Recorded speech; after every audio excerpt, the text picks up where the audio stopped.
Sekali lagi, Shalom. Shalom. Boleh lambaikan tangannya. Oke, puji nama Tuhan. Kita semua berada di dalam sukacita yang ada di dalam Tuhan. Amin. Amin. Pagi hari ini kita datang menghampiri wajah Tuhan. Biarlah kiranya Tuhan berkenan hadir di dalam hati kita. Tuhan berkenan hadir dalam ibadah kita pada pagi hari ini. Mari kita mengarahkan hati dan pikiran kita. Kita mau datang kepada Tuhan. Terima kasih Tuhan, terima kasih Yesus, karena Engkau sungguh baik dalam hidup kami. Kami bersyukur untuk pagi hari ini Tuhan, karena Tuhan menyertai kehidupan kami, mulai dari malam hari hingga pagi ini Tuhan. Kami bersyukur karena Engkau terus ada di dalam hati kami Tuhan. Kami bersyukur Tuhan di pagi hari ini Tuhan masih memberikan tubuh yang sehat bagi setiap kami, untuk kami menghampiri tahta kudus-Mu ya Bapa. Terima kasih Tuhan, perkenankan setiap kami seluruh sidang jemaat-Mu yang hadir pada pagi hari ini untuk menghadap wajah Tuhan.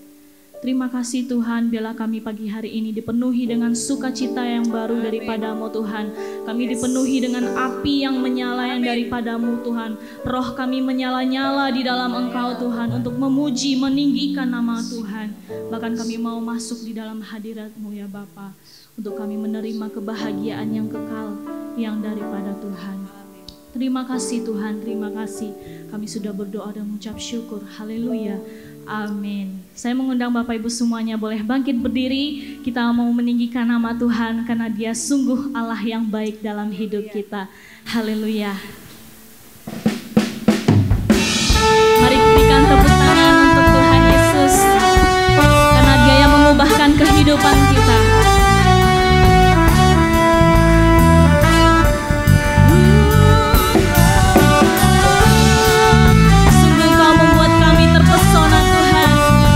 Kebaikan-Mu.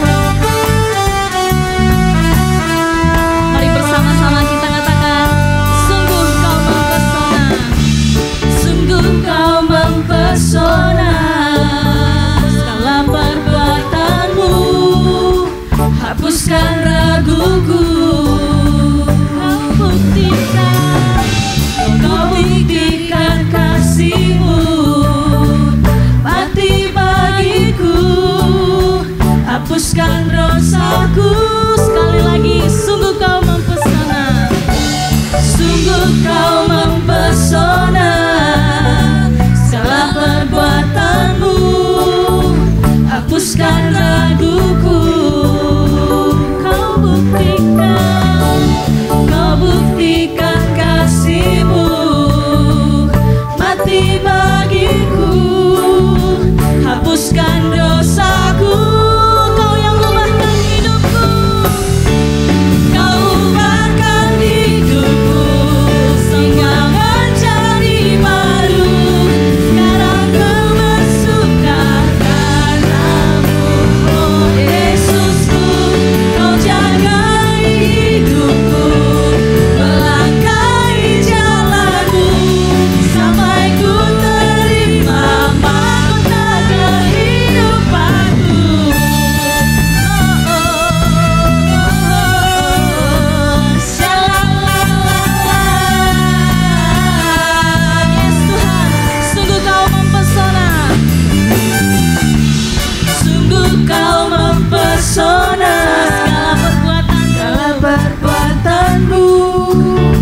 Hapuskan raguku.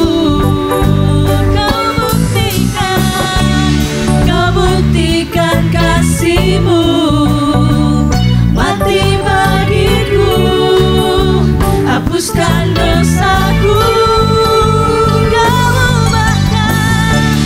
Kau ubahkan hidupku, semua menjadi baru.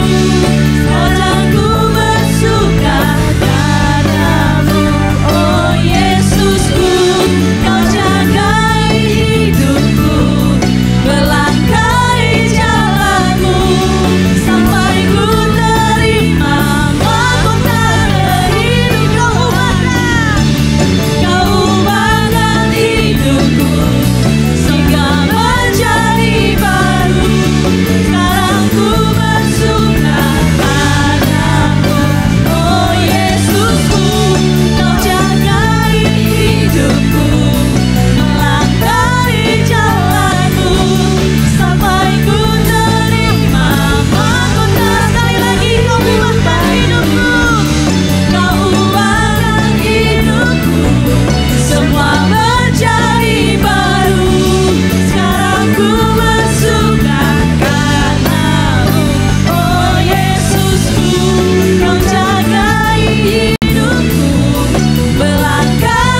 kami. Yes. Kita percaya bahwa ada gerakan Roh Allah yang terjadi bagi gereja kita. Amin. Amin. Mari kita angkat pujian revival.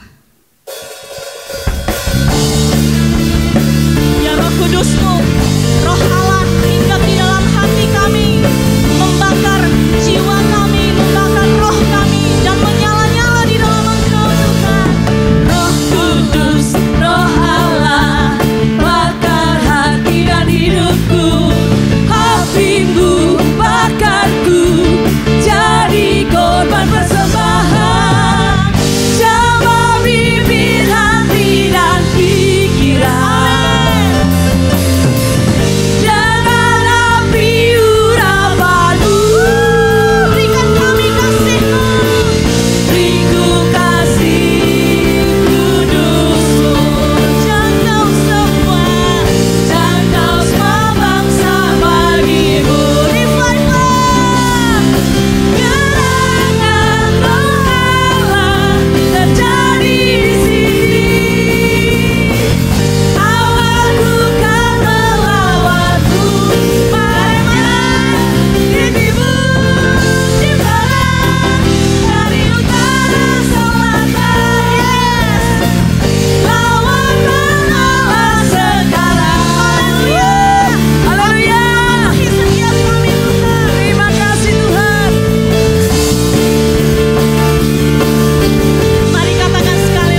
Duduk kembali.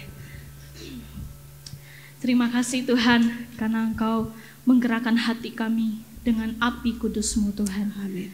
Dan kami mau terus dekat dengan Engkau Bapa. Karena ketika kami berdiam dekat dengan Engkau, maka ada satu kebahagiaan indah dan sungguh indah kami rasakan Tuhan. Terima kasih Tuhan. Terima kasih. Ku berdiam dekat Bapa, semakin indah, indah ku rasa. Aku dilayakkan untuk memuji Dia, kudus-kuduslah Raja segala raja. Ku bernyanyi bagi Dia, korban terindah akan ku sembahkan, pujianku naikkan, jiwaku bersorak. Aku diangkat semakin dekat dengan Bapa. Dalam hadirat-Nya ku rasa bahagia. Dalam hadirat-Nya ada damai dan sejahtera. Dalam hadirat-Nya ku temukan iman kekuatan. Dalam hadirat-Nya ku temukan kasih-Nya. Mari lebih lagi kita datang kepada Tuhan. Nyatakan dengan hatimu yang sungguh, ku berdiam dekat Bapa. Berdiam dekat Bapa, semakin indah, indah ku rasa. Aku dilayakkan untuk memuji Dia, kudus-kuduslah Raja segala raja. Ku bernyanyi bagi Dia, korban terindah akan ku sembahkan, pujianku naikkan, jiwaku bersorak. Aku diangkat semakin dekat dengan Bapa. Dalam hadirat-Nya ku rasa bahagia. Dalam hadirat-Nya ada damai dan sejahtera. Dalam hadirat-Nya ku temukan iman kekuatan. Dalam hadirat-Nya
Kami mengucap syukur kepada Tuhan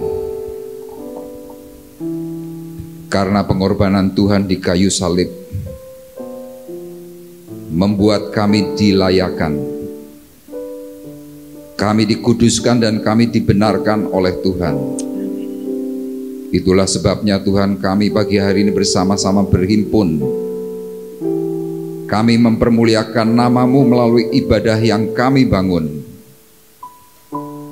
Dan kami percaya Tuhan, Engkau sudah hadir di tengah-tengah kami semuanya. Dan kami juga mempercayai Engkau akan berbicara khusus kepada kami, pribadi lepas pribadi. Oleh karena itu Tuhan, kami membuka hati, membuka pikiran, membuka telinga jasmani dan rohani kami untuk menerima akan anugerah firman-Mu. Berbicaralah kepada kami secara khusus untuk satu perubahan yang besar dalam diri kami, sehingga kami layak untuk memasuki kerajaan kekal, surga mulia yang Tuhan sudah sediakan. Terima kasih Bapa di surga, kami siap untuk menyambut perkataan firman-Mu hanya di dalam satu nama, Tuhan Yesus Kristus. Dan kita semua yang siap diberkati oleh Tuhan bersama-sama berkata, Amin. Amin. Puji Tuhan, dipersilahkan duduk.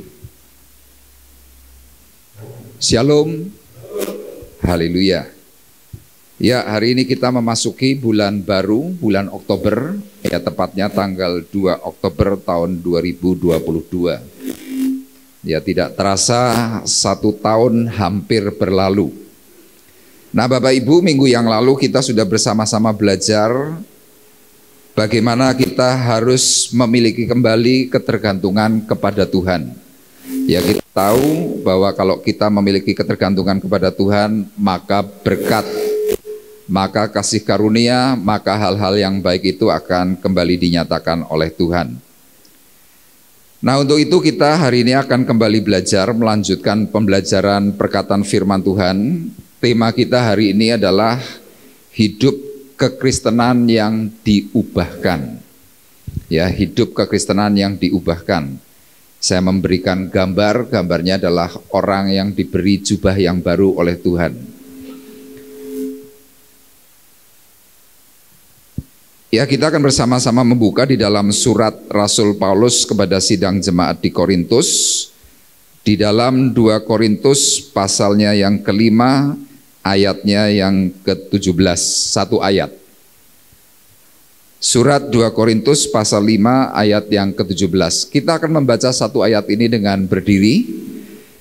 Kita akan baca suara perkataan firman Tuhan ini dengan keras. 2 Korintus pasal 5 ayat 17. 2, 3. Jadi siapa yang ada di dalam Kristus, ia adalah ciptaan baru, yang lama sudah berlalu, sesungguhnya yang baru sudah datang. Amin. Puji Tuhan. Dipersilahkan duduk. Bapak Ibu, inilah perkataan Rasul Paulus kepada sidang jemaat di Korintus. Hari itu Rasul Paulus menekankan kepada sidang jemaat di Korintus bahwa seseorang yang sudah ada di dalam Kristus, Rasul Paulus mengatakan bahwa ia adalah ciptaan yang baru.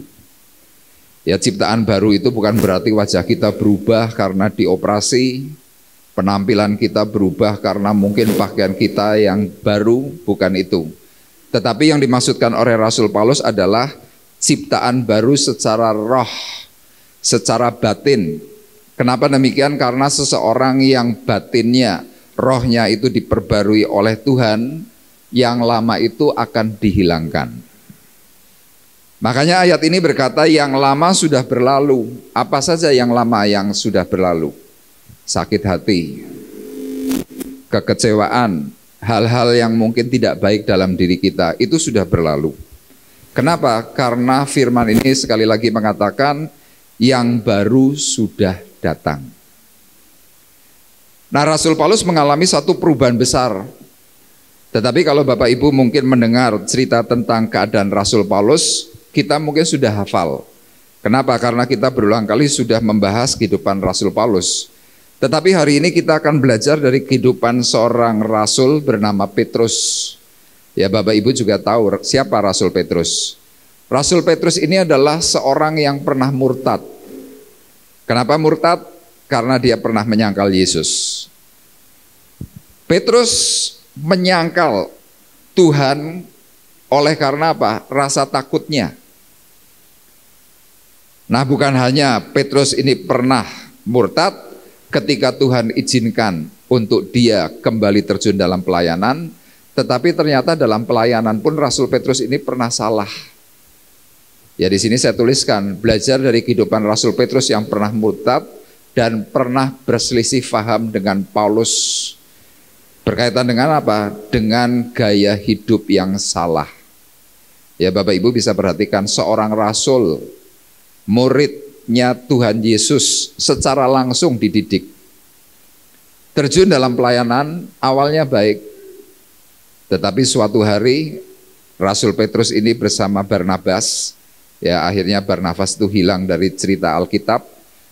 Kenapa? Karena Barnabas tidak pernah mau bertobat.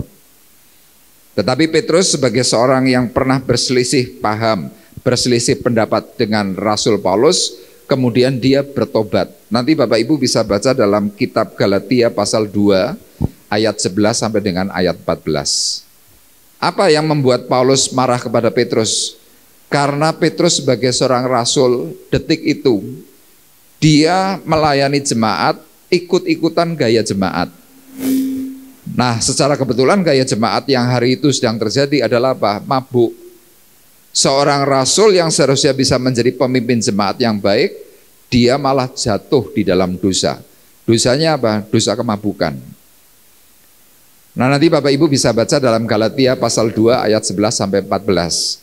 Tetapi puji Tuhan, pada akhirnya karena teguran dari Rasul Paulus kepada Petrus, Petrus kemudian bertobat dan kemudian dia menulis surat kepada sidang jemaat yang dilayani. Nah, surat-suratnya Rasul Petrus kepada sidang jemaat itu adalah surat yang bersifat penyesalan. Kira-kira Petrus mau berkata kepada jemaat, ini loh aku yang pernah hidup di dalam Tuhan tetapi salah jalur. Nah, karena teguran yang baik, Petrus kemudian kembali mengenal jalan Tuhan, dia kembali mengandalkan Tuhan sepenuhnya, kemudian dia cerita di dalam surat-suratnya 1 Petrus 1, kemudian 1 Petrus pasal 2 sampai dengan 2 Petrus, itu diceritakan semua. Nah, hari ini kita akan bersama-sama mengeksposisi 1 Petrus pasal 4 ayat 7 sampai dengan ayat yang ke-11. Ya, judul perikop ini adalah hidup orang Kristen. Nah, Bapak Ibu, kita akan bersama-sama membaca secara bergantian mulai dari ayat 7 sampai dengan ayatnya yang ke-11. Ya, ada 5 ayat. Saya akan bacakan yang pertama ayat 7, ayat ganjil. Bapak Ibu nanti akan dipimpin oleh Bapak Gunadi membaca ayat yang genap atau ayat yang ke-8. Firman Tuhan berkata demikian. 1 Petrus pasal 4 ayat 7. Kesudahan segala sesuatu sudah dekat. Karena itu kuasailah dirimu dan jadilah tenang, supaya kamu dapat berdoa. Tetapi yang terutama, kasihilah sungguh-sungguh seorang akan yang lain, sebab kasih menutupi banyak sekali dosa. Berilah tumpangan seorang akan yang lain dengan tidak bersungut-sungut.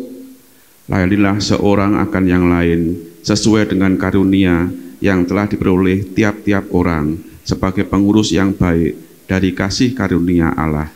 Jika ada orang yang berbicara, baiklah ia berbicara sebagai orang yang menyampaikan firman Allah. Jika ada orang yang melayani, baiklah ia melakukannya dengan kekuatan yang dianugerahkan Allah, supaya Allah dimuliakan dalam segala sesuatu karena Yesus Kristus, ialah yang empunya kemuliaan dan kuasa sampai selama-lamanya. Amin. Nah, Bapak Ibu perhatikan perkataan Rasul Petrus kepada sidang jemaat yang dilayani dengan awal pembukaan, kesudahan segala sesuatu sudah dekat. Jadi waktu itu Rasul Petrus ketika dia sadar bahwa langkah hidup yang pernah dijalani, sebagai orang Kristen dia salah, dia kemudian apa? Nyesal. Makanya kalau di dalam perkataan-perkataan surat Petrus, salah satunya dikatakan, kalau kamu sudah punya iman, tambahkanlah imanmu itu kebajikan. Jadi Rasul Petrus di situ sadar bahwa dirinya pernah tidak baik. Makanya dia menganjurkan kepada sidang jemaat yang dilayani, kalau kamu sudah punya iman kepada Yesus Kristus, kamu harus baik, harus bajik. Kalau kamu tidak bajik, kalau kamu tidak baik, kamu gagal jadi orang Kristen. Nah, sampai pada akhirnya di situ diceritakan tentang apa? Tangga progresif menjadi orang Kristen yang benar. Nah, kalau ada orang Kristen sampai tidak mau mengikuti apa yang dikatakan oleh Petrus, Petrus berkata, kamu tidak layak untuk memasuki kerajaan kekal, kerajaan Yesus Kristus Tuhan. Kenapa? Karena kamu memakai gaya hidupmu yang lama. Makanya di sini kita mau bersama-sama belajar, kenapa sih kita harus menjadi pribadi yang mengalami perubahan? Ya, sesuai dengan judulnya, hidup kekristenan yang diubahkan. Diubahkan di sini bukan karena Tuhan yang Maha Kuasa itu bisa merubah kita seenaknya, tidak. Tuhan memang berkuasa atas kita. Tetapi kalau manusia itu tidak mau diubah, ya nggak bisa. Makanya kadang-kadang Bapak Ibu mungkin akan mempertanyakan, Pak, katanya Tuhan itu Maha Kuasa. Kenapa di dunia kok masih ada banyak orang jahat? Kenapa di dunia kok masih ada orang yang nggak benar? Kenapa di dunia kok orang Kristennya modelnya masih tidak baik? Apakah kuasa Tuhan itu kurang besar untuk merubah seseorang? Kuasa Tuhan itu besar. Tetapi Bapak Ibu perlu ingat bahwa Tuhan tidak pernah memaksakan kehendaknya atas orang yang bersangkutan. Kenapa? Karena Tuhan sudah memberikan kepada kita manusia yang namanya kehendak bebas. Jadi Bapak Ibu mau jadi apa? Bukan hanya karena Tuhan, tetapi tergantung diri kita sendiri. Makanya tema ini saya berikan kepada Bapak Ibu, hidup kekristenan yang diubahkan. Pertama tentu campur tangan Tuhan yang mengubah kita, dan kemudian kita yang sudah diingatkan oleh perkataan firman, kita akan berkata, Tuhan, aku juga mau diubah, aku mau berubah. Nah, Rasul Petrus ini mau diubah. Dia mau memperbaiki gaya hidupnya yang salah. Nah, sesuai dengan ayat 7 tadi, kesudahan segala sesuatu itu sudah dekat. Nah, saya memberikan tujuan perkataan firman Tuhan hari ini adalah menyambut waktu kedatangan Tuhan yang semakin dekat. Caranya bagaimana? Dengan hidup yang berkenan. Ya, Bapak Ibu mungkin hari-hari ini masih mempertanyakan, apa sih tanda-tanda dari kedatangan Tuhan? Nanti Bapak Ibu bisa baca dalam Injil Matius pasal 24. Di situ diceritakan gempa bumi di mana-mana. Ya, kalau Bapak Ibu perhatikan mulai dari tahun 2004 sampai hari ini. Terakhir kemarin kurang lebih mungkin 2 hari yang lalu. Di Sumatera itu ada terjadi gempa besar. Kalau nggak salah di tempatnya itu namanya Siborong-Borong. Gempanya besar. Nah, dari tahun 2004 sampai hari ini gempa itu menyusul, saling bersusulan. Di sini selesai, di sini gempa. Di sini selesai, di sini gempa. Apalagi gunung meletus di mana-mana. Sesudah itu banjir di mana-mana. Ya, yang terakhir di Pakistan, puluhan ribu jiwa itu mati karena kena banjir. Apalagi firman Tuhan mengatakan, di akhir zaman akan datang masa yang sukar. Ya, hari ini BBM bukan hanya di Indonesia, di seluruh dunia. Semuanya resah, termasuk kita ini resah. Ada pembatasan-pembatasan untuk beli BBM. Kita punya perasaan takut. Nah, tanda-tanda itu sudah ditulis oleh Yesus, dikatakan oleh Tuhan melalui apa? Penyampaian-penyampaian pada waktu Tuhan itu hidup. Dan Tuhan berkata apa? Semuanya itu belum kesudahannya. Bapak Ibu bisa bayangkan, kekacauan di mana-mana, ada banyak hal yang menyukarkan atau menyulitkan hidup kita. Tuhan berkata, itu belum kesudahannya. Nah, kalau kita sampai menunggu kesudahannya, ngerinya seperti apa? Makanya Rasul Petrus berkata kepada sidang jemaat, kesudahan segala sesuatu sudah dekat. Nah, kita sebagai umat Tuhan yang dicintai oleh Tuhan, Tuhan mengingatkan kepada kita, kamu mau nggak berubah? Makanya dalam eksposisi ini kita akan bersama-sama belajar bagaimana ciri-ciri orang Kristen yang diubahkan oleh Tuhan.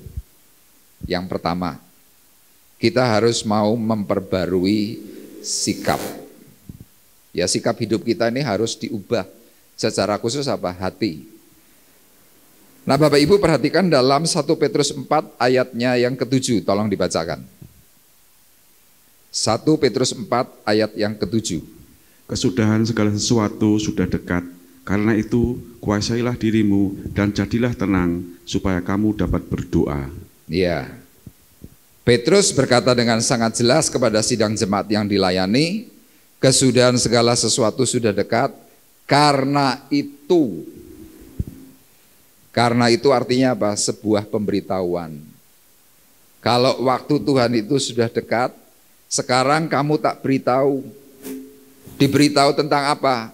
Kuasailah dirimu dan jadilah tenang.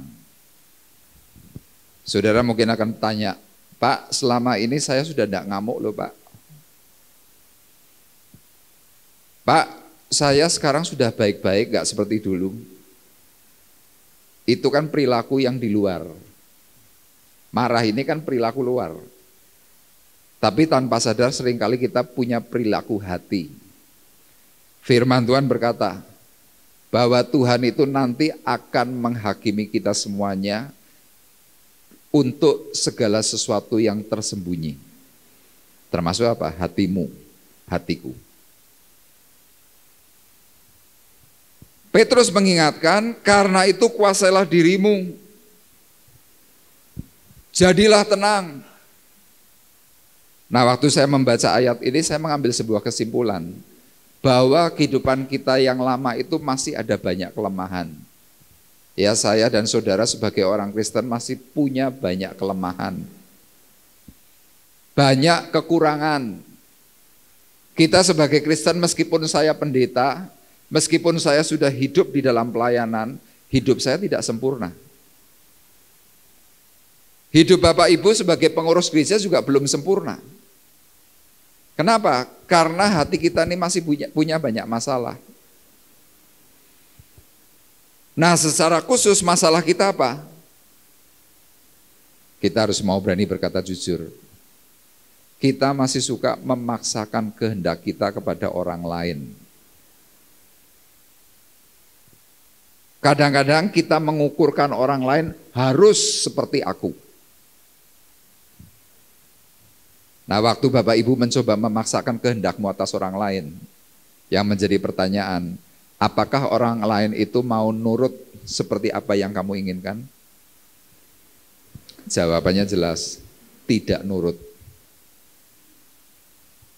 Saudara maksa, orang itu berkata, tidak. Paksa lagi, orang itu berkata, moh, tidak. Nah, waktu kita sedang memaksakan kehendak atau keinginan kita kepada orang lain, tidak keturutan, kita mulai kehilangan yang namanya penguasaan diri. Makanya Petrus berkatanya jelas, karena itu kuasalah dirimu.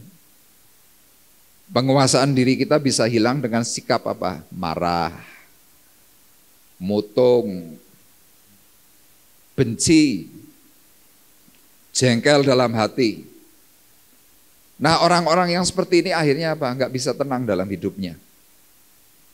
Waktu orang itu tidak bisa tenang dalam hidupnya, tanda pertama biasanya orang itu mulai tidak bisa tidur.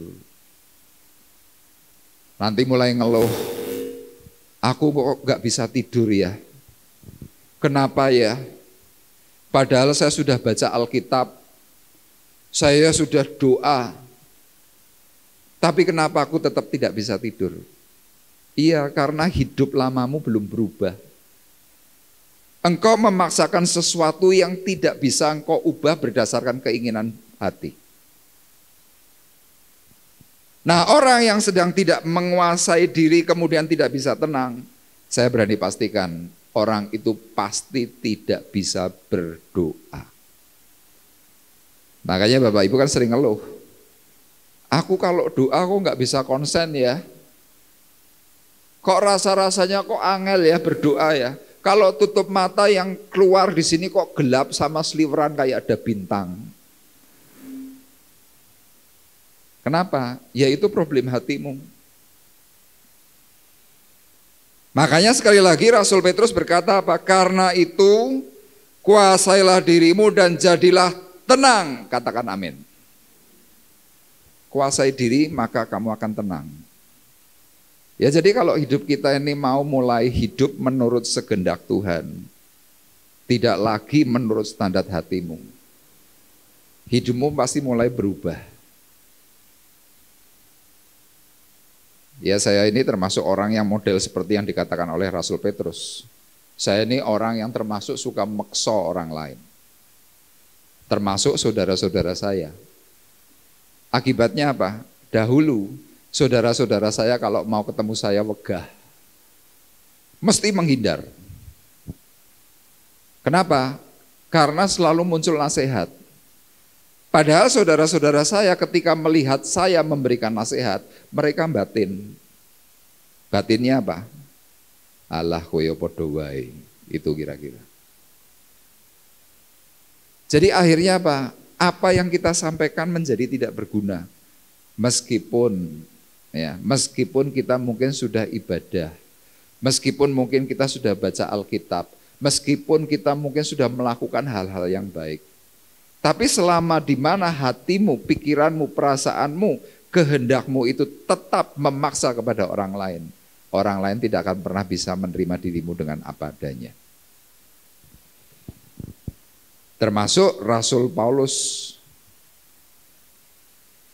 Rasul Paulus tadi mengatakan dengan sangat jelas dalam 2 Korintus 5 ayat 17. Dia menuliskan ini karena apa? Berdasarkan pengalaman hidupnya. Dia berkata jelas tadi, jadi siapa yang ada di dalam Kristus, ia adalah ciptaan baru, yang lama sudah berlalu. Kalau Bapak Ibu nanti baca di dalam surat Galatia pasal 2 ayat 1, di situ Rasul Paulus menceritakan, aku sebagai rasul ditolak oleh soko guru jemaat, ditolak oleh Yakobus, ditolak oleh Yohanes, ditolak oleh rasul-rasul yang lain. Kenapa? Karena gaya hidupnya Rasul Paulus itu keras. Loh, Rasul Paulus ini rasul yang dahulu itu berangasan. Istilah kata apa? Ndak kenean, kecentok sithik pateni, kira-kira gitu. Ngamuan, itu Rasul Paulus. Sehingga untuk dia menjadi seorang rasul butuh waktu 14 tahun untuk bisa diterima. Bapak Ibu bisa bayangkan, sudah terjun dalam pelayanan, sudah khotbah, sudah jadi worship leader, sudah jadi pengurus gereja, orang lain nggak mau terima dia. 14 tahun. Kenapa? Hidupnya belum berubah total. Nah, orang lain akan menunggu, melihat, coba berubah enggak? Makanya waktu Paulus itu nginjil, orang mulai bertanya-tanya, dan orang berkata, loh, bukankah orang ini yang dahulu suka bunuhi orang Kristen? Loh, bukankah orang ini yang dahulu ini suka nyiksa orang Kristen? Kok sekarang nginjil? Kalau saya diterima untuk bisa menjadi seorang yang cukup rohani, itu butuh waktu 4 tahun. Dulu sama, saya dicurigai. Yang saya lakukan dahulu tentang hal kebenaran firman, mereka berkata, pura-pura, action, drama. 4 tahun saya mencoba meyakinkan mereka semuanya. Termasuk Pak Bekti. Apakah Pak Bekti langsung menerima saya? Tidak. Saya dievaluasi, benar enggak? Benar enggak?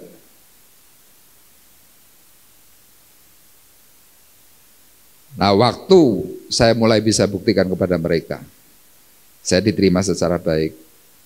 Kenapa? Sikap hati itu mulai diperbarui.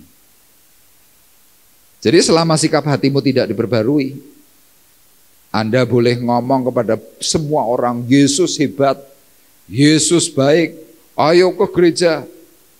Mereka bagaimana? Enggak. Mereka enggak langsung ngomong kepada dirimu bahwa kamu tuh brengsek, enggak. Mereka cuma batin. Makanya kalau kita perhatikan di dalam perkataan Rasul Paulus di dalam 2 Korintus 5 ayat 16 kita perhatikan. 2 Korintus 5 ayat 16, tolong dibacakan Pak Gun. Sebab itu kami tidak lagi menilai seorang juga pun menurut ukuran manusia. Dan jika kami pernah menilai Kristus menurut ukuran manusia, sekarang kami tidak lagi menilainya demikian. Iya, ini Paulus.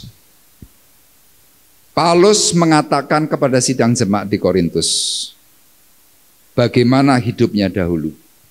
Saya ulang, sebab itu kami tidak lagi menilai seorang pun juga pun menurut ukuran manusia. Dan jika kami pernah menilai Kristus menurut ukuran manusia, sekarang kami tidak lagi menilainya demikian. Ayo jujur, saudara masih enggak menilai orang lain? Wah, si A, si B, elek kabeh. Paulus dulu pernah melakukan itu. Dan yang paling fatal, Paulus pernah menilai Kristus, pernah menilai Yesus. Siapa Tuhan? Bayangkan, Tuhan Yesus dinilai oleh Paulus sebagai satu sosok yang tidak benar. Tapi surat ini dipenuhi dengan apa? Penyesalannya Paulus. Dia menceritakan dengan apa? Dengan sedih hati. Dulu aku bodohnya minta ampun. Makanya di sini sekali lagi dikatakan, sebab itu kami tidak lagi menilai seorang juga pun menurut ukuran manusia. Nanti Bapak Ibu bisa baca juga di dalam surat 1 Korintus pasal 2 mulai dari ayat 7 sampai ayat 13. Paulus di situ menceritakan bahwa orang rohani tidak bisa dinilai secara duniawi. Dan orang rohani sendiri tidak menilai orang lain menurut standar duniawi. Nah, Paulus selama pelayanannya di dalam kota Korintus, kota Efesus, kota Tesalonika, dia melihat ternyata banyak manusia Kristen itu tidak berubah. Makanya kemudian Paulus yang berjumpa dengan Petrus, senior, Petrus itu kan seniornya Paulus, podo wae. Nanti Bapak Ibu sekali lagi baca dalam Galatia pasal 2 ayat 11 sampai 14. Petrus itu mabuk, bayangkan seorang rasulnya Yesus mabuk. Ya sama di sini, kalau ada orang Kristen sudah terjun dalam pelayanan, tiba-tiba diberi kabar. Kabarnya apa? Yang tidak baik. Ini yang sekarang lagi heboh. Dia nggak tahu ini isu atau kebenaran, saya nggak tahu. Seorang pendeta besar menikahkan orang yang masih punya istri. Waduh, coba bayangkan. Loh, kalau mungkin kelasnya hamba Tuhan ini hamba Tuhan ecek-ecek yang tidak dikenal gitu, mungkin orang masih bisa bersembunyi. Tapi kalau seperti sekarang lihat, heboh semua. Sampai akhirnya sinode itu mengeluarkan surat peringatan dengan keras. Bayangkan.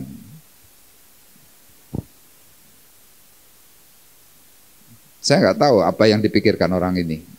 Mungkin orang itu berpikir, nggak ada yang tahu. Tapi firman Tuhan berkata, tidak ada sesuatu yang tersembunyi di hadapan Tuhan. Tuhan bisa ungkapkan itu semuanya. Jadi rentetan peristiwanya itu kan beruntun, terbongkar semua. Ya kalau zaman sekarang ini mungkin sudah modern, sudah milenial. Tapi kalau zamannya Rasul Petrus, itu adalah zaman di mana hadirat Allah itu sedemikian kuat. Ya kalau Bapak Ibu yang pernah ke Yerusalem, Bapak Ibu yang pernah pergi ke Nazaret, ya kalau saudara doa di sana rasanya apa? Hadirat Allah tuh kencengnya minta ampun. Nah bisa dibayangkan kalau zamannya Yesus, waktu Yesus hari itu baru saja meninggal. Anda bisa bayangkan bahwa seluruh areal yang pernah dilalui oleh Tuhan itu kan penuh dengan hadirat Allah. Itu aja Petrus tuh nggak takut. Sampai pada akhirnya dia ketemu Paulus. Paulus ini orang berani. Seniornya langsung ditegur, gaya hidupmu tuh nggak bener. Kamu bukannya membawa orang dalam Injil kebenaran, tetapi malah engkau ikut-ikutan gaya hidup orang kafir. Loh, Petrus ini kurang apa? Pernah bisa berjalan di atas air. Dia pernah punya tanda mujizat. Dia pernah melihat karya Yesus secara langsung. Tapi ternyata membuat dirinya itu tidak bertobat. Waktu ditegur oleh Paulus, di situ Petrus sungguh-sungguh bertobat. Kenapa? Malu kepada juniornya. Makanya jangan sampai kita sebagai orang-orang yang sudah senior di dalam gereja, maaf kata, jangan sampai dilokke sama juniormu. Kenapa? Ngisi-ngisi. Makanya yang pertama ini penting. Petrus memperbarui sikap hatinya. Kenapa? Dia mengingat kesudahan segala sesuatu itu sudah dekat. Sudah dekat. Kemarin saya baru diberi kabar ada seorang teman memberi kabar saudara iparnya meninggal dunia. Baru saja selesai ulang tahun, umurnya baru 57 tahun. Matinya mendadak. Terus saya tanya, lah orang itu dulu sungguh-sungguh dalam Tuhan enggak? Yes koyo ngono kae. Ya jawabannya itu sudah jelas, tidak sungguh-sungguh. Ngerti-ngerti mati. Kita hari ini diajak oleh Tuhan untuk mempersiapkan hidup, mempersiapkan ini loh. Ada kemah abadi yang Tuhan sedang sediakan. Kamu bisa masuk ke sana enggak? Selama diri kita belum memperbarui sikap hati kita bisa gagal. Itu yang pertama. Kemudian hal yang kedua yang disampaikan oleh Rasul Petrus kepada sidang jemaat yang dilayani, bagaimana ciri-ciri orang Kristen yang diubahkan. Yang kedua dalam ayat 8 dan ayat 9 saya tuliskan di sini, orang itu berani berkorban. Yuk kita katakan bersama-sama, kata-kata berani berkorban, 2, 3. Berani berkorban. Saudara akan tanya, korban yang bagaimana Pak? Saudara perhatikan ayat 8. Tetapi yang terutama, kasihlah sungguh-sungguh seorang akan yang lain, sebab kasih menutupi banyak sekali dosa. Ayat 9. Berilah tumpangan seorang akan yang lain dengan tidak bersungut-sungut. Di situ saya beri gambar ranting pohon anggur itu siap dipangkas.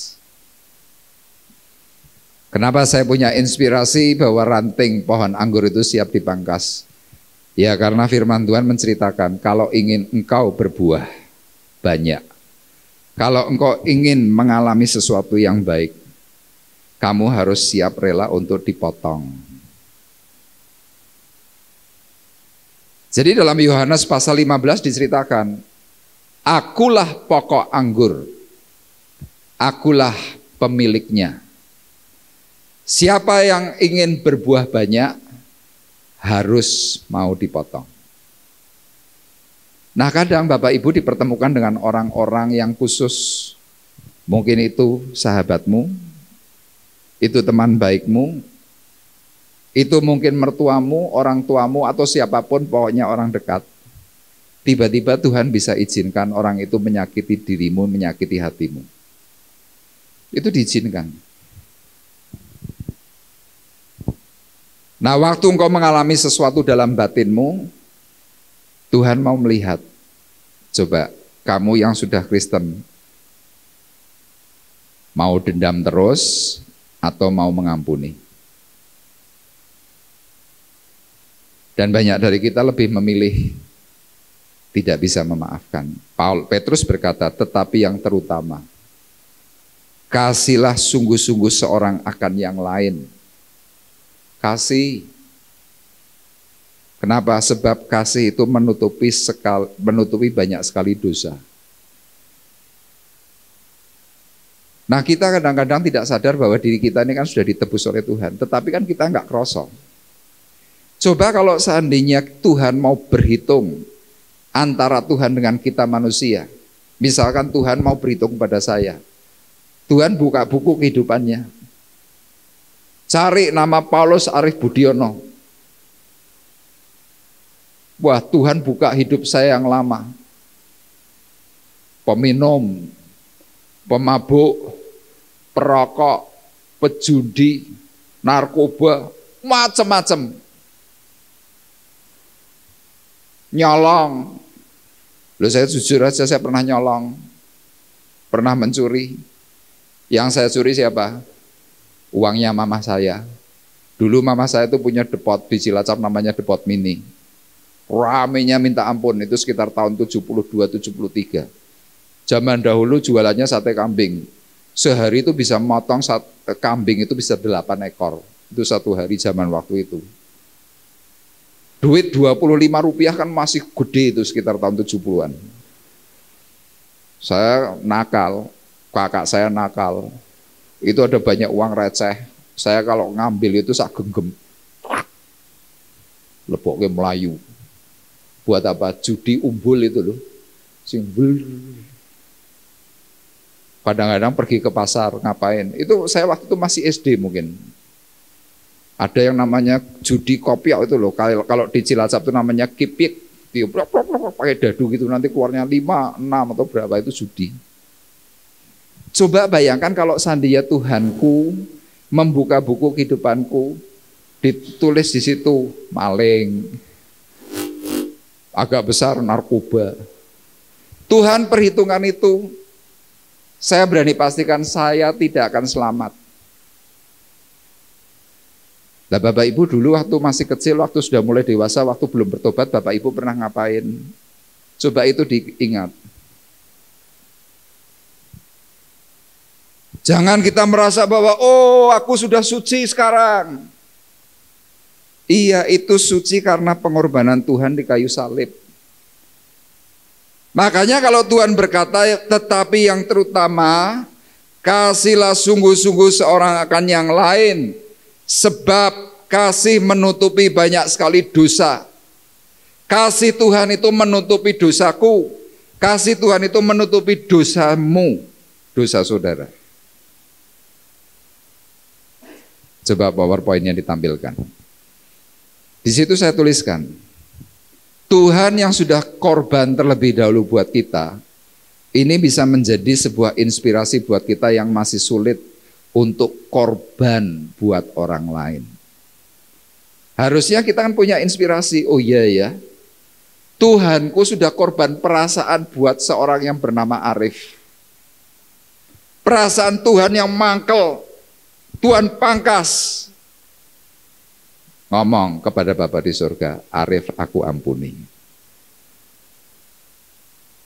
Pak Johan aku ampuni. Pak Gunadi aku ampuni.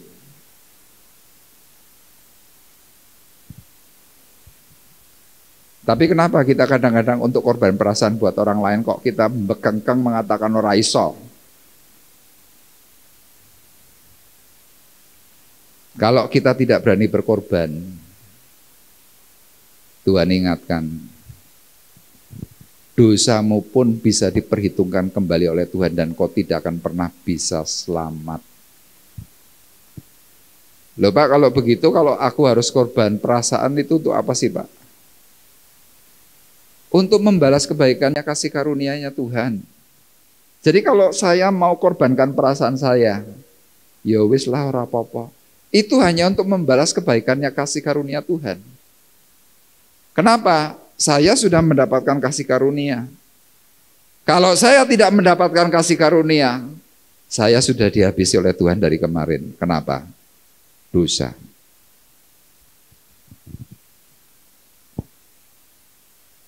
Nah, ciri-ciri orang Kristen yang berani korban salah satunya dalam ayat 9 tadi. Berani memberi tumpangan seorang akan yang lain dengan tidak bersungut-sungut. Ya contoh yang gampang lah, saudara punya mobil, ada yang mau nunut. Pak, nunut ya sampai situ ya. Karena dengar khotbah, akhirnya yo naik. Begitu medun, sudah selesai sampai di tujuan. Kita nggak sadar langsung ngomong ini. Idan mambune minta ampun, durung adus wi, keramase mbok kapan wi. Mbok ya sudah dinunuti kok. Tapi kadang-kadang lihat kita tuh ngomel. Sing bajunya penguk, sing rambutnya mambu, sing ini yang itu. Tuhan berkatanya apa? Dengan tidak bersungut-sungut. Beri tumpangan. Tapi kita nggak sadar kalau yang seperti itu ternyata salah di mata Tuhan. Jadi kalau seandainya kita sebagai orang Kristen tidak mengalami sebuah perubahan gaya hidup, kita tetap pelit, kita tetap merasa bahwa orang lain ini semuanya nggak ada yang baik selain aku. Kita di mata Tuhan langsung jatuh, cacat. Makanya kenapa Petrus itu memberikan sebuah nilai, perkataan-perkataan tadi yang terutama kasihlah sungguh-sungguh seorang akan yang lain. Sebab kasih itu menutupi banyak sekali dosa. Berilah tumpangan kalau engkau punya kasih. Engkau punya bukti kasih, engkau mengatakan aku sudah mengampuni, buktinya apa? Buktinya musuhmu ketika dia sedang mau jalan, engkau berani memberikan tawaran. Cik, melu aku yuk.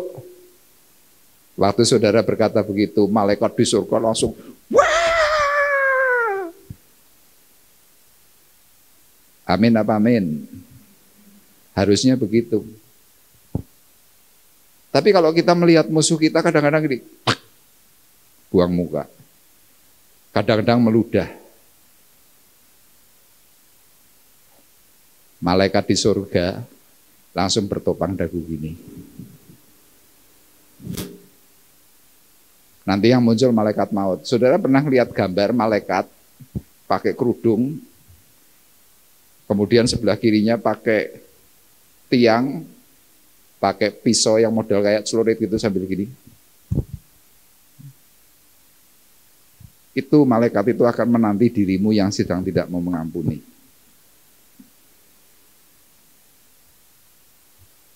Loh kalau kita ngerti, kalau seandainya orang itu atau malaikat itu adalah orang Tionghoa, malaikat itu akan mengatakan kowe iki mbok cengli, wis diampuni tetep wae ora gelem ngampuni.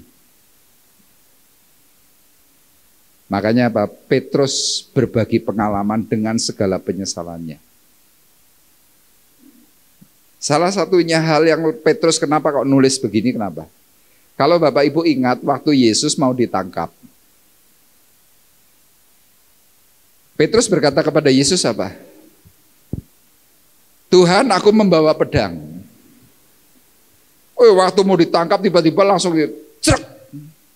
Hamba imam besar itu telinganya langsung dikepras sama Petrus. Telinganya jatuh plek. Yesus ambil telinga itu, tempelkan lagi. Plek, sembuh. Yesus di situ ngomong, sarungkan pedangmu. Apa sih arti kata sarungkan pedang? Jangan ada lagi kekerasan.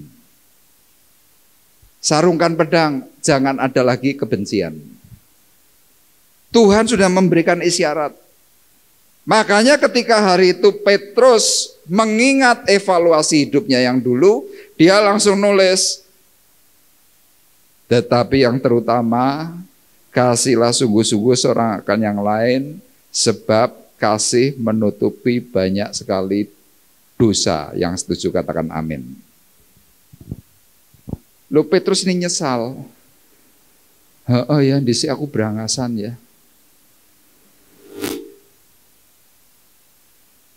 Loh, ini ngomong jujur saja. Banyak dari kita tuh masih seperti itu. Makanya Tuhan ingatkan kepada kita, ayo berubah. Itu yang kedua. Dan yang terakhir, yang ketiga. Bagaimana ciri-ciri orang Kristen yang diubahkan? Nah, yang ketiga ini bagian paling berat. Seperti Petrus, yang terakhir, akhirnya Petrus ini hidup bagi Tuhan. Saudara perhatikan ayat 10 dan ayat 11. Ayat ini berkata demikian. Layanilah seorang akan yang lain sesuai dengan karunia yang telah diperoleh tiap-tiap orang sebagai pengurus yang baik dari kasih karunia Allah. Jika ada orang yang berbicara, baiklah ia berbicara sebagai orang yang menyampaikan firman Allah. Jika ada orang yang melayani, baiklah ia melakukannya dengan kekuatan yang dianugerahkan Allah. Supaya Allah dimuliakan dalam segala sesuatu karena Yesus Kristus, ialah yang empunya kemuliaan dan kuasa sampai selama-lamanya. Amin. Kenapa Petrus ini menuliskan ini? Karena dia pernah sadar bahwa apa yang pernah dilakukan untuk Tuhan, hari itu hanya untuk kesombongannya pribadi.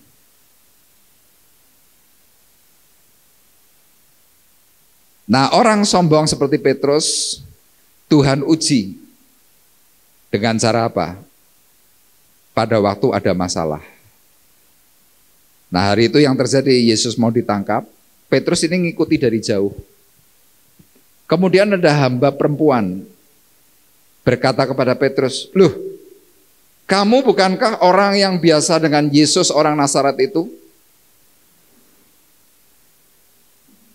Petrus langsung menjawab, bukan aku tidak kenal dia. Itu sampai 3 kali nyangkal Tuhan. Kenapa Petrus kok nyangkal Tuhan? Iya, hari itu dia masih mencari jati dirinya. Rasa egoisnya itu loh, ingin menonjol. Singkat cerita, Petrus murtad. Tetapi dalam masa pertobatannya dia menuliskan surat. Dia berkata, aku ini orang Kristen yang sudah diubahkan oleh Tuhan. Aku mau berubah. Terus bagaimana? Petrus berkata, layanilah seorang akan yang lain. Apakah pelayanannya Petrus itu hanya sekedar pelayanan? Tidak. Yang paling istimewa dari kehidupannya Petrus itu rela mati untuk Tuhan. Kalau sebelumnya dia karena keegoisannya dia cari nama, dia tidak pernah rela mati untuk Tuhan. Meskipun mulutnya berkata, aku rela mati untuk Tuhan. Tapi faktanya ketika ditanya oleh seorang hamba perempuan, Petrus takut. Tapi waktu dia mulai diubahkan, dia mulai sungguh-sungguh di dalam Tuhan. Dia berkata, aku rela mati untuk Tuhan. Dan kalau Bapak Ibu belajar sejarah, Rasul Petrus itu mati dengan disalib seperti Yesus disalib. Tetapi yang membedakan, Petrus itu kepalanya di bawah. Secara tafsir Petrus itu pernah berkata, aku mau mati seperti Tuhanku, Yesus. Tetapi aku tidak layak kalau harus mati seperti dia. Dan dia mempunyai sebuah permintaan, aku mati di salib tetapi dengan kepala di bawah. Bapak Ibu bisa bayangkan, itu yang namanya dijantur yaitu. Kita orang sehat saja kalau kepala di bawah nungging gini kan langsung pleng, pleng, pleng, pleng. Kepala tuh kayak mau pecah. Kenapa? Seluruh aliran darah itu pindah ke kepala. Jadi kalau secara teori, orang kalau digantung kepala di bawah, kepala itu bisa meledak. Dan di situ Petrus itu sudah dilukai. Tangannya berdarah, tubuhnya itu berdarah-darah, kepala masih di bawah. Dan saya pernah membaca satu peristiwa penghukuman dengan kepala di bawah. Orang itu hanya disayat di bagian sini, di belakang telinga. Sayatannya nggak besar, cuma setengah senti sampai 1 senti ada sayatan di belakang telinga. Kalau dalam keadaan normal seperti ini saya berdiri, sayatan itu cuma darahnya tuh ndlewer kecil. Tapi kalau digantung kepala di bawah, sayatan kecil itu akan menghasilkan tetesan darah yang pelan tapi banter. Jadi bisa gini, tes.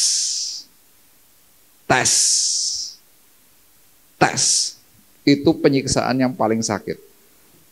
Gak mati-mati, tapi sakitnya minta ampun. Itu pernah terjadi di mana? Di Jepang. Penginjil orang Eropa, nginjil di Jepang, ditangkap. Zaman waktu itu masih zamannya orang-orang yang ninja-ninja begitu. Tangkap, kepala di bawah, sayat, sedikit. Makanya kenapa Petrus akhirnya hidup bagi Tuhan. Dia menyatakan seorang yang hidup bagi Tuhan karena sudah diubahkan. Melayani itu nggak pilih-pilih. Dikatakan apa? Sesuai dengan karunia yang telah diperoleh tiap-tiap orang sebagai pengurus yang baik dari kasih karunia Allah. Sekarang pertanyaan saya kepada Bapak Ibu. Bapak Ibu sudah memperoleh karunia apa dari Tuhan? Kalau karunia yang saya dapatkan dari Tuhan adalah ketika saya ditangkap Tuhan dengan kerasukan, sekian bulan sembuh dalam waktu kurang lebih 3 tahun. Itu karunia buat saya. Saya mengabdikan hidup saya kepada Tuhan total. Saya layani orang gila, saya layani orang-orang sakit jiwa, saya layani orang stres. Enak nggak ngelayani orang seperti itu? Nggak enak. Kenapa? Saya banyak disalahkan. Tapi itu kasih karunia yang Tuhan berikan kepada diri saya. Bapak Ibu yang pernah sakit apapun, itu kasih karunia yang Tuhan berikan supaya apa? Layanilah juga orang sakit. Kenapa? Engkau pernah merasakan ketika engkau sakit, engkau tidak dibesuk, rasanya gimana?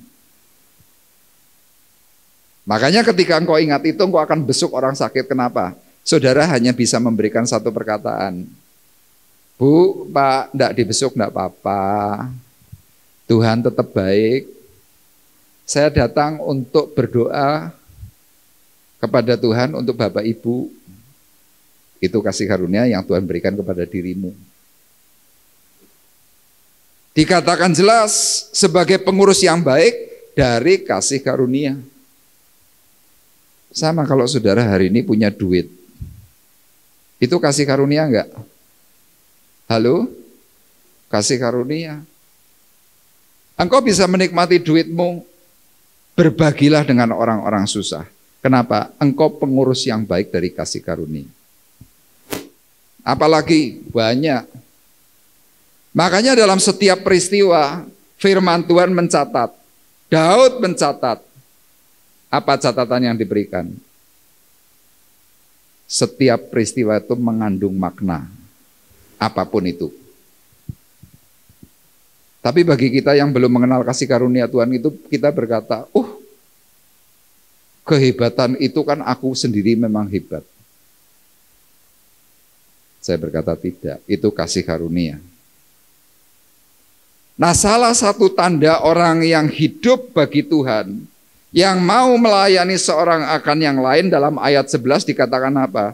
Jika ada orang yang berbicara, baiklah ia berbicara sebagai orang yang menyampaikan firman Allah.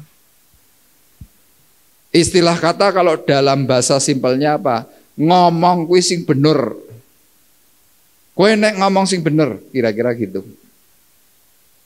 Nah, Petrus mengibaratkan apa? Jika ada orang yang bicara, baiklah ia berbicara sebagai orang yang menyampaikan firman Allah. Kenapa kok Petrus memperkatakan sebagai seorang pelayan Tuhan itu harus dimulai dari mulut, dari tutuk, dari mulut lidah bibir kita? Kenapa? Karena modal orang pelayanannya cuma ini tok, sudah. Kalau modalmu sudah nggak benar, orang tidak akan percaya. Tapi kalau modal mulut bibirmu ini benar, saudara ngomong apa saja, orang pasti yakin.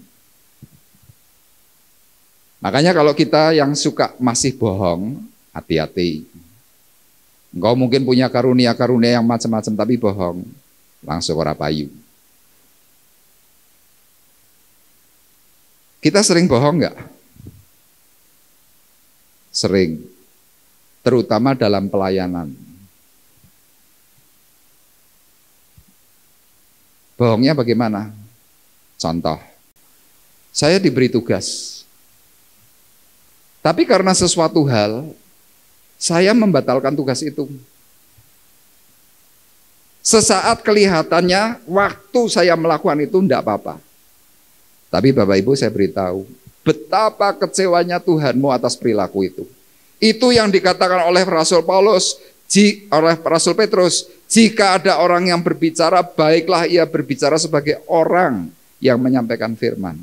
Contohnya begini, Pak Arif besok pelayanan ya, hari Rabu. Oke, saya catat ya. Begitu sampai hari H, Rabu, misalkan contoh, saya sedang mau melayani komsel di tempat saudara. Atau saya diundang khusus karena saudara ada ucapan syukur. Saya sudah janji, saya sudah mengatakan oke. Tapi hari H, kurang 2 jam, tiba-tiba saya ngomong begini. Pak, sorry ya, saya nggak bisa hadir. Loh kenapa?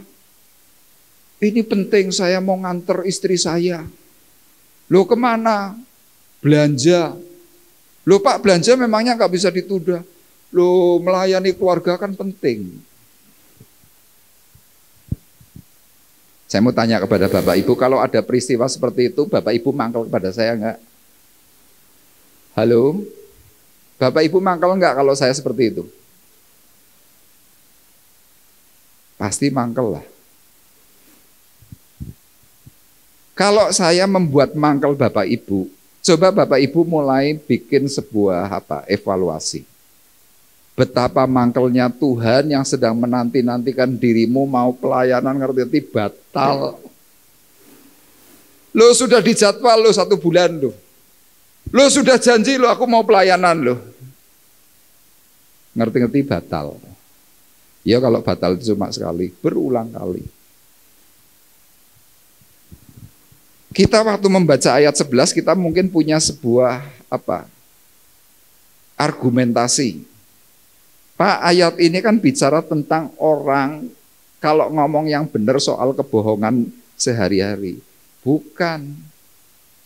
Yang dimaksudkan oleh Rasul Petrus itu adalah apa? Kalau kamu sudah janji sama Tuhan, kerjakan. Tetapi maafkan saya, banyak dari kita tuh selalu memberi apa? Waktu sisa untuk Tuhan.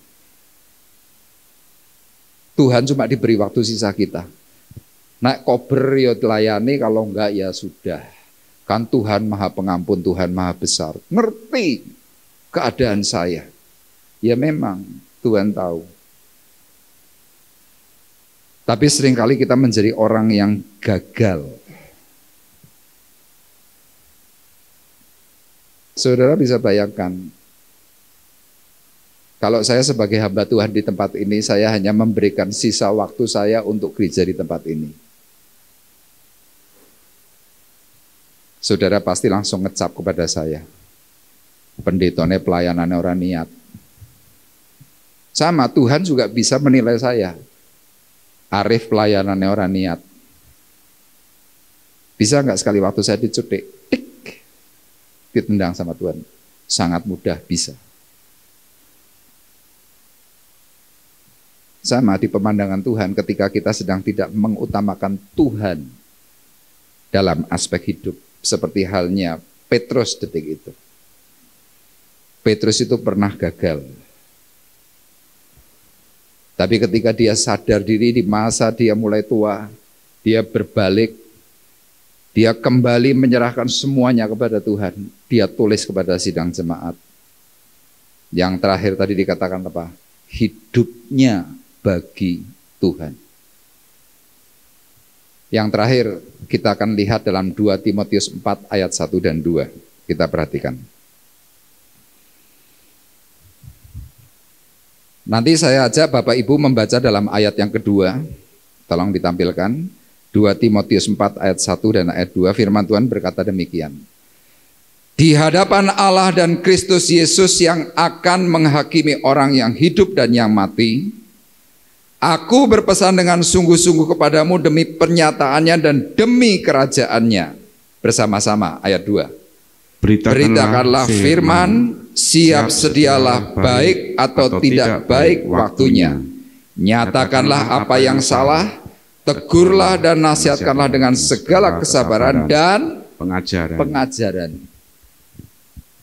Paulus berkata kepada Timotius anak rohaninya, Timotius, beritakanlah firman, siap sedialah baik atau tidak baik waktunya. Jadi artinya apa? Paulus mencoba mengatakan kepada Timotius anak rohaninya, Tim, meskipun kamu kesulitan ngatur waktu, baik atau tidak baik waktumu, mungkin mepet, tetapi kerjakanlah pelayananmu untuk Tuhan. Kita seringkali berkata, aku nggak punya waktu, aku sibuk, aku nggak punya waktu.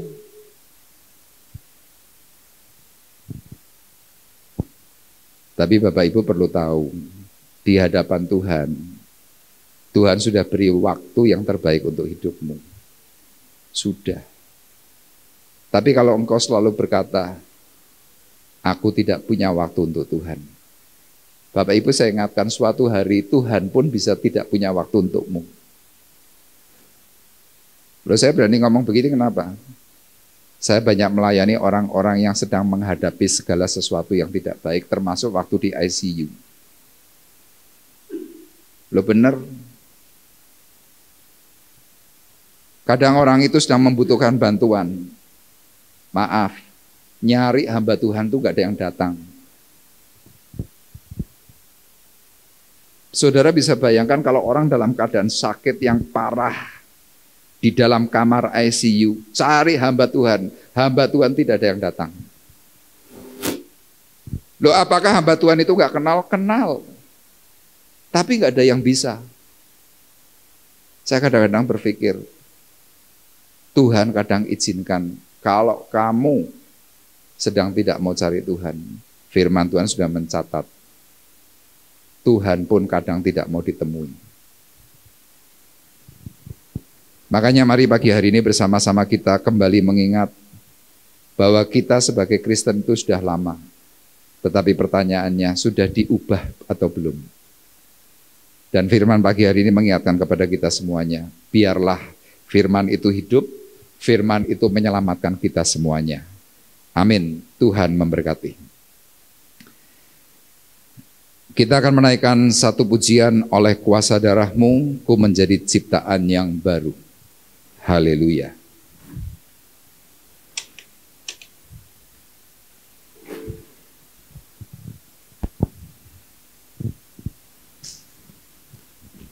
Dan sebentar kita akan bersama-sama menerima roti dan anggur perjamuan kudus. Saudara yang bertugas mohon mempersiapkan diri.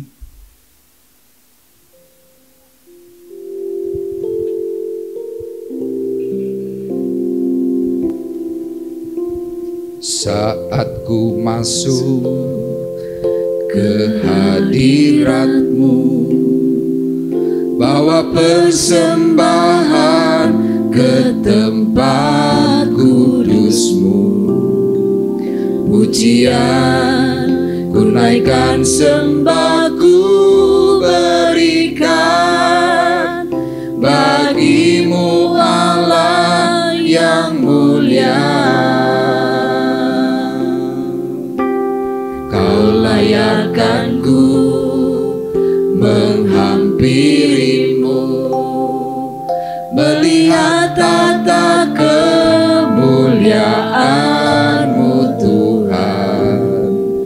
Pujian ku naikkan, sembah ku berikan bagi-Mu Allah yang mulia. Oleh kuasa darah-Mu, Kau telah tebus dosaku. Kekudusan-Mu melingkupiku, kasih-Mu mengalir memulihkan hidupku. Sungguh besar anugerah-Mu, Kau selamatkan hidupku. Ku menjadi ciptaan yang baru oleh kuasa darah-Mu.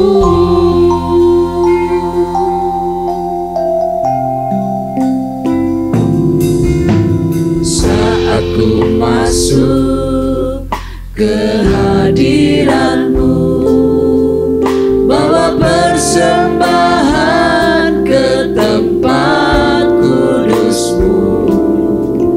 Pujian ku naikkan, sembah ku berikan bagi-Mu Allah yang mulia.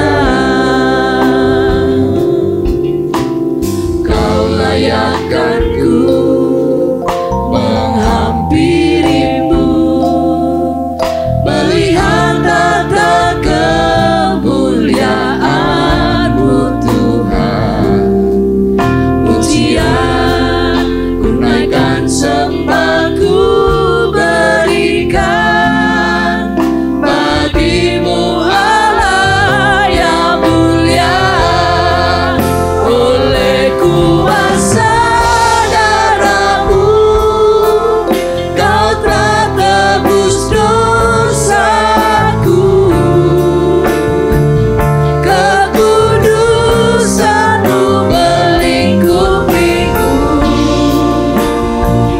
kasih-Mu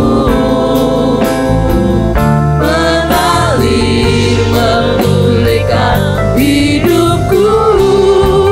Sungguh besar anugerah-Mu, Kau selamatkan hidupku.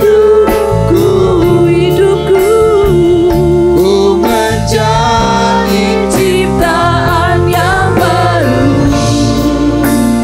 oleh kuasa darah-Mu.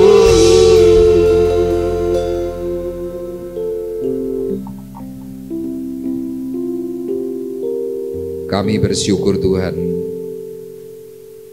Engkau pagi hari ini berbicara banyak atas kami. Engkau Tuhan yang menyatakan akan setiap perkataan firman. Engkau mengubahkan Rasul Petrus dan dia juga mau diubahkan.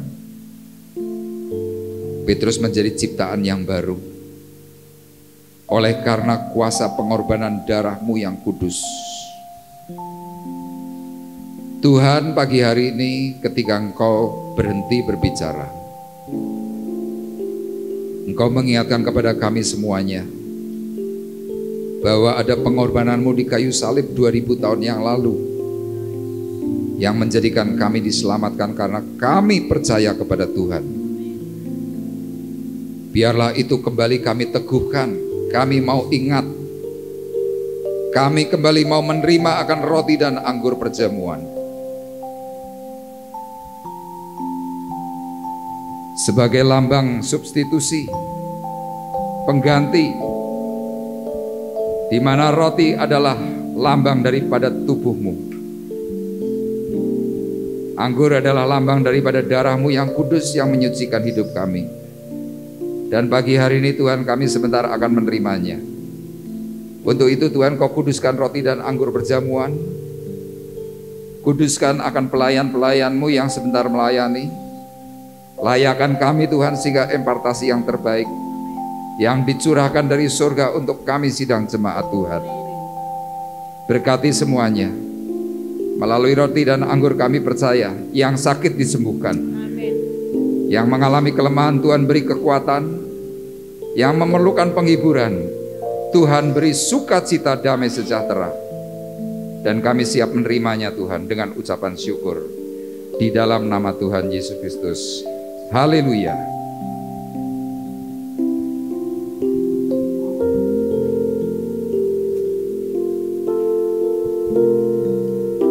Oleh kuasa darah-Mu Kau telah tebus dosaku,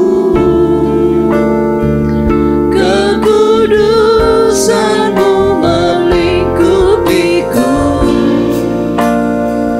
kasih-Mu mengalir memulihkan hidupku. Sungguh besar anugerah-Mu, Kau selamatkan hidupku. Ku menjadi ciptaan yang baru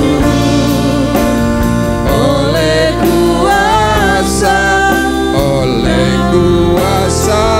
darah-Mu Kau telah tebus dosaku, kekudusan-Mu melingkupiku, kasih-Mu mengalir memulihkan hidupku. Sungguh besar anugerah-Mu, Kau selamatkan hidupku. Ku menjadi ciptaan yang Ku baru menjadi ciptaan yang baru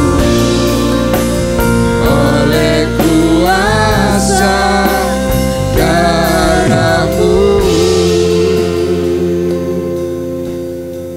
Mungkin ada di antara Bapak Ibu yang belum menerima roti dan anggur perjamuan. Baik, kalau sudah menerima, mari kita bersama-sama bangkit berdiri. Di tangan kita masing-masing ada roti dan anggur perjamuan. Roti adalah lambang daripada tubuh Kristus. Anggur adalah lambang darah Yesus yang mengkuduskan, yang menebus dan menyelamatkan hidup kita orang berdosa.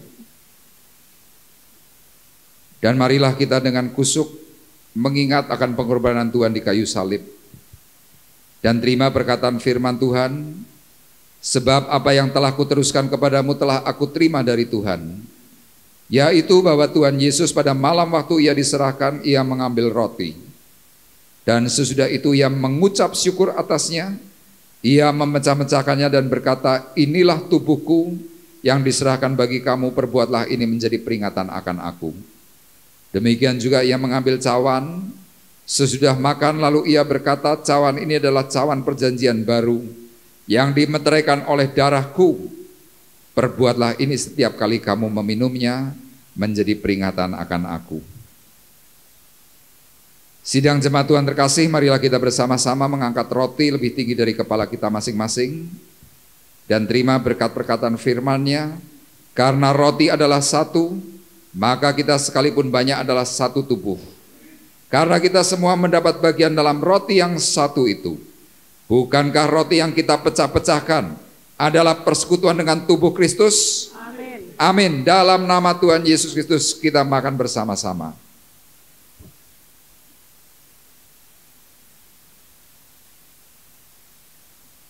Haleluya.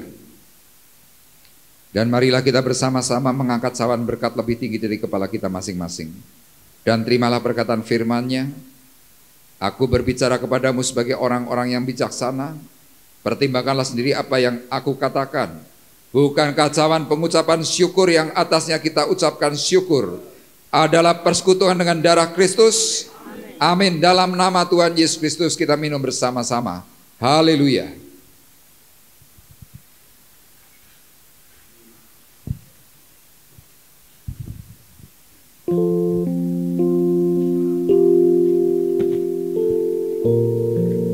Mari kita bersama-sama renungkan sejenak betapa baiknya Tuhan atas hidupmu.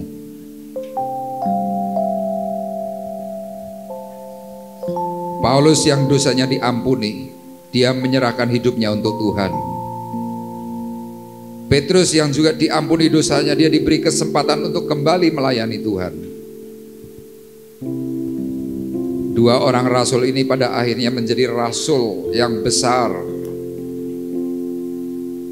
Kedua rasul ini pada akhirnya diakui bahwa kehidupannya adalah kehidupan yang mencerminkan Kristus sebagai surat yang terbuka di hadapan Tuhan.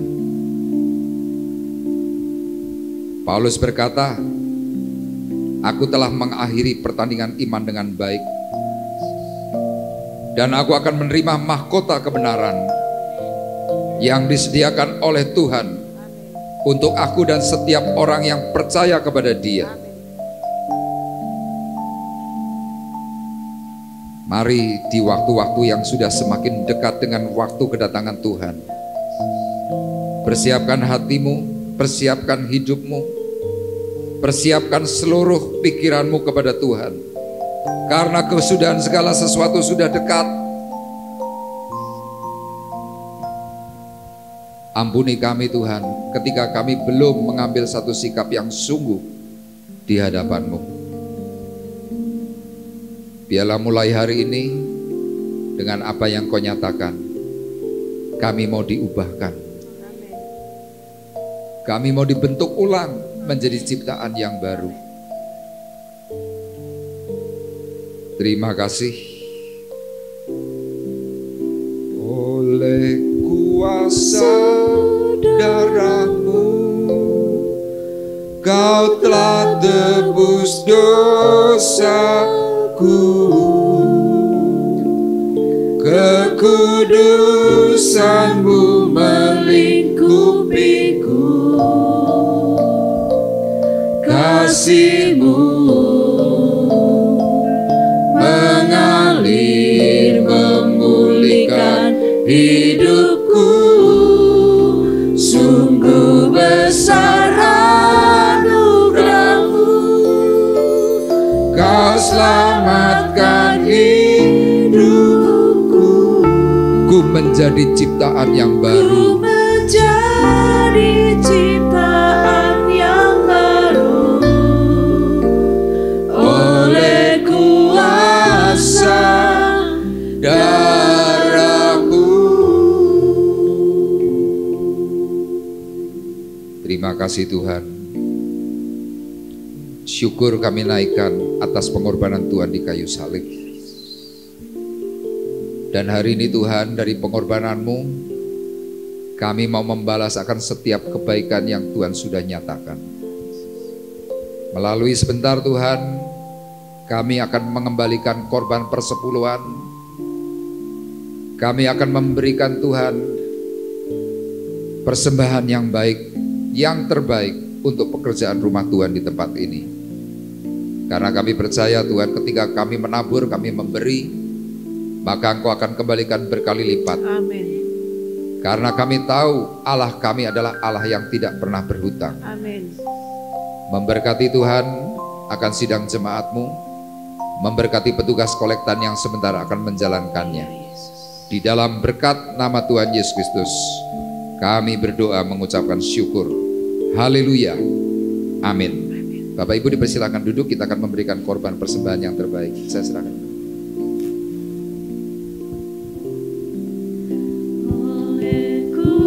Saudaramu, kau telah tebus dosaku,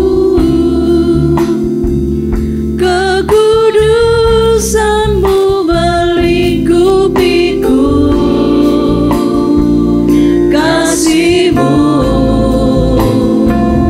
mengalir memulihkan hidupku.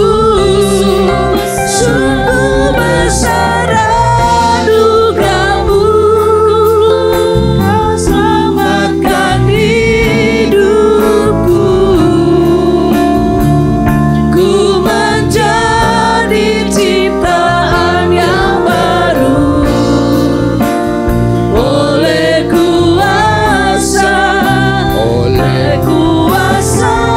darahmu. Kau telah tebus dosaku, kekudusanmu melingkupiku, kasihmu mengalir memulihkan hidupku. Sungguh besar anugerahmu, kau selamatkan hidupku. Ku menjadi ciptaan yang baru oleh kuasa darahmu. Ku menjadi ciptaan yang baru oleh kuasa darahmu. Terima kasih untuk setiap persembahan yang sudah Bapak Ibu berikan. Tuhan Yesus memberkati. Kami mengucap syukur kepada Tuhan untuk anak-anak-Mu Tuhan yang berulang tahun, Yvonne, Joshua, maupun Ibu Sri. Tuhan, kami bersyukur atas apa yang Kau nyatakan dalam hidup mereka masing-masing. Kami berdoa bersama supaya mereka Tuhan ditambah-tambahkan iman percaya dalam Tuhan, memiliki kekuatan yang baru, bahkan kasih karunia yang Tuhan nyatakan dengan pekerjaan ajaib, sehingga saudara-saudari kami ini Tuhan boleh kembali bersungguh mengenal akan kasih Tuhan. Kami percaya anugerah-Mu besar, pertolongan-Mu ajaib, secara khusus untuk keluarga mereka masing-masing. Dan pagi hari ini kami juga berdoa untuk Ibu Partiah, untuk Ibu Milka. Tuhan, Engkau kembali perkuat akan ginjalnya, sempurnakan. Sehingga saudari kami ini Tuhan, Ibu Milka boleh mengalami pembaharuan, kekuatan daripada Tuhan. Sedemikian juga untuk Ibu Sum, kiranya Tuhan tolong hatinya. Ibu Ngatmi pasca operasi Tuhan untuk bagian kaki, kiranya Engkau sembuhkan. Ibu Wawa yang ada di Parakan, kiranya Engkau juga tolong di masa lanjut usia. Kami menyerahkan juga akan Ibu Poniem Tuhan yang masih dalam kelemahan, kiranya Engkau memberikan kekuatan baru, penghiburan hati yang daripada Tuhan secara khusus. Sehingga Ibu Poniem ini Tuhan berpengharapan kepada Engkau. Kami berdoa untuk Ibu Etik, berdoa untuk Pak Rinus bagian jantung, kiranya Engkau berkati mereka berdua. Dan Tuhan, Engkau juga berkati akan Victor Emmanuel, supaya Tuhan masa bertumbuhnya Engkau perlengkapi, Engkau sempurnakan, sehingga Victor Emmanuel ini boleh bertumbuh dalam kasih karunia Tuhan. Dan secara khusus Tuhan untuk saudara kami Hindra Gunadi yang ada di Ungaran, kiranya Engkau juga berkati, tolong pasca stroke Tuhan kuduskan, sehingga saudara kami Hindra kembali mengalami kekuatan tubuh yang daripada Tuhan. Untuk dia memuji dan mempermuliakan nama-Mu. Tuhan, terima kasih. Saatnya sekarang kami mengangkat hati, mengangkat tangan kami di hadapan Tuhan. Sidang jemaat Tuhan terkasih, marilah kita bersama-sama mengangkat hati, mengangkat tangan kita di hadapan Tuhan. Pulanglah dengan membawa berkat, damai sejahtera Allah Bapa di sorga. Pulanglah dengan membawa kasih karunia Tuhan Yesus Kristus. Di dalam persekutuan Roh Kudus, Tuhan memberkati engkau dan melindungi engkau. Tuhan menyinari engkau dengan wajah-Nya dan memberi engkau kasih karunia. Tuhan menghadapkan wajah-Nya kepadamu dan memberi engkau damai sejahtera mulai dari pagi hari ini sampai Maranatha datang yang kedua kali. Dalam berkat nama Tuhan Yesus Kristus kami berdoa dan mengucapkan syukur kami. Dan kita semua yang diberkati oleh Tuhan bersama-sama berkata, amin. Terima